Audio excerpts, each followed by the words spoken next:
ভাই সাহেবের নাম কি? আমি ক্যাপ্টেন জলিল মিয়া। আপনার পোস্টিং কোথায়? এখানে বিয়ে করতে আসছি, কোনো ইন্টারভিউ দিতে আসি নাই। আমাদের মামা কর্নেল, তো মামার কাছে আপনার বিষয়ে একটু খোঁজ খবর নেব। ওয়ালাইকুম আসসালাম, কেমন আছো তোমরা? ভালো। দুলা ভাই, পোলাপাইন গো মিষ্টি খাওয়ানোর লেগে কিছু দেন। দুলা ভাই, আমাকে সুন্দর আপাটা সারা জীবনের লেগে নিয়ে আসবেন। 10,000 টাকা ছাড়া কিন্তু গেট ছাড়বো না। তোমরা বেশি ঝামেলা করো না, অল্পতেই কাজ সেরে ফেলো। আসসালামু আলাইকুম। ছেড়ে দাও, গেট ছেড়ে দাও, আসেন। এই ছেলের সাথে রমজান আলীর মেয়ের বিয়ে দিচ্ছে? দেখতে তো চোষা আমের মতো। আরে ছেলে তো আর্মির ক্যাপ্টেন, এটা কি যথেষ্ট না? আচ্ছা, তোর কোনো অ্যাঙ্গেলে আর্মির অফিসার মনে হচ্ছে? এটা আমার মামা আর্মির কর্নেল। মামার অ্যাটিটিউড দেখলে তুই বুঝতে পারবি যে আর্মির অফিসার কি জিনিস।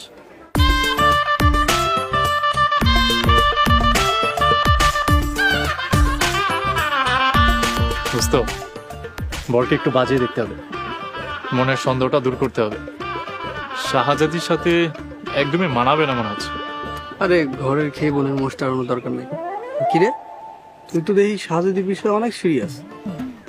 দেখ, রমজান আলী আমাদের কোম্পানির সবচেয়ে পুরাতন স্টাফ। ওনার ভালো দিকটা দেখা আমাদের কর্তব্য। দেখিস, কর্তব্য পালন করতে গিয়ে আবার কর্তার চোখের কাটা হয়ে যাস না। আর এত ভাবিস না তো, চল একটু বাজিয়ে দেখি। আসসালামু আলাইকুম। ওয়ালাইকুম আসসালাম। ভাই সাহেবের নাম কি? আমি ক্যাপ্টেন জলিল মিয়া। ক্যাপ্টেন সাহেব, আপনার পোস্টিং কোথায়? কোন ব্রিগেডে? আর যেই ব্রিগেডে আছেন সে কমান্ডারের নাম কি? দেখেন ভাই, পরিচয় খোলাসা করে দেওয়া নিষেধ আছে। আসলে আপনার কাছে আমাদের মেয়ে বিয়ে দিব, আপনার পরিচয় নিশ্চিত না হয়ে কি করে দিই বলেন? আপনার পরিচয়পত্রটা দেখান, আই মিন আইডি কার্ড। আচ্ছা ভাই, আপনি কে? আপনাকে কেন আইডি কার্ড দেখাবো?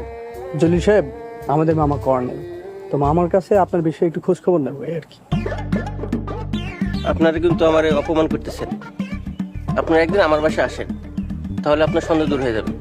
তার মানে আপনি আপনার পরিচয় দিবেন না, কোথায় পোস্টিং সেটাও বলবেন না। তার মানে আপনি কি ভুয়া আর্মি ম্যান? মুখ সামলে কথা বলবেন। এখানে বিয়ে করতে আসছি, কোনো ইন্টারভিউ দিতে আসি নাই। আশ্চর্য।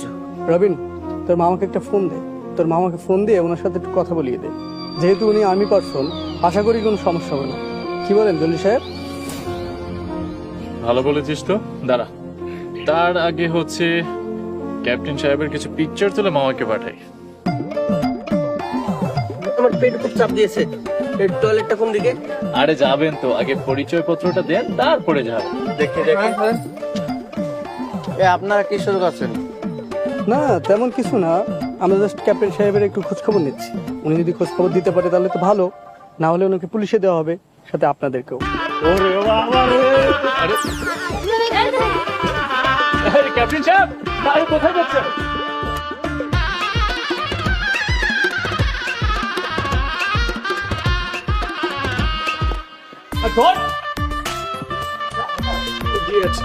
কত বড় বাটপার, চেষ্টা করছি।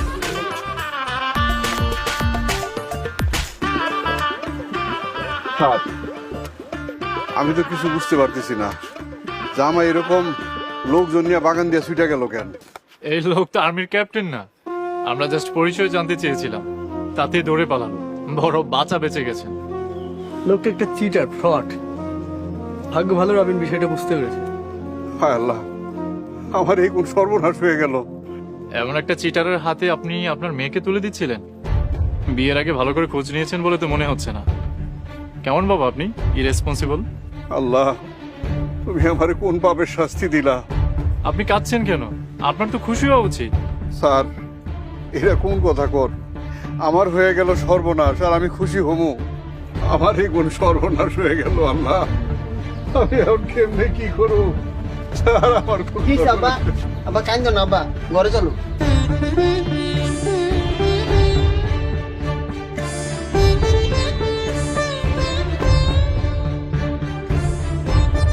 কি হবে আব্বা? আল্লাহ যা করে বান্দার মঙ্গলের জন্য করে। তুমি শুধু শুধু চিন্তা করে অসুস্থ হইতেছ। আল্লাহর উপর ভরসা রাখো, সব ঠিক হয়ে যাবে ইনশাআল্লাহ। গত 10 বছর ধরে তিলে তিলে আমাকে শাহজাদিরে বিয়া দেওয়ার লেগে টাকা জমাইছি, এই পয়সা এক নিমিষেই শেষ হয়ে গেল। মায়ের বিয়া দেওয়ার লেগে আবার আমি টাকা কই পাবো? বিয়া বাড়ি থেকে বর পালায় গেছে, বাড়ির তো বদনাম হইল। আমার মাইয়ার আমি কে বিয়া করব? শাহজাদিরে আমি কার লোকে বিয়া দেব? আব্বা, আল্লাহর উপর ভরসা রাখেন। শুধু শুধু চিন্তা করে নিজের শরীর খারাপ করেন না। মাগো,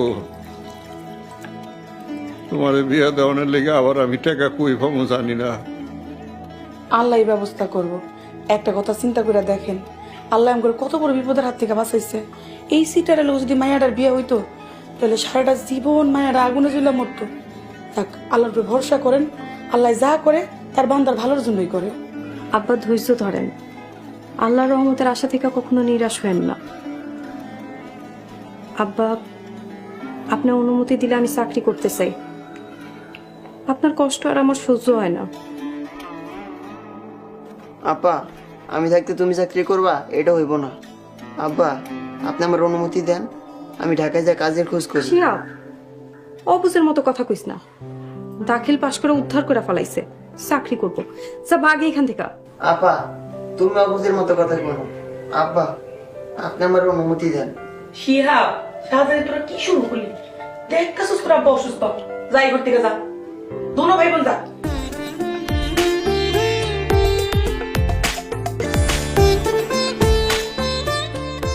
তুমি কোনো চিন্তা করো না, সব ঠিক হয়ে যাবে।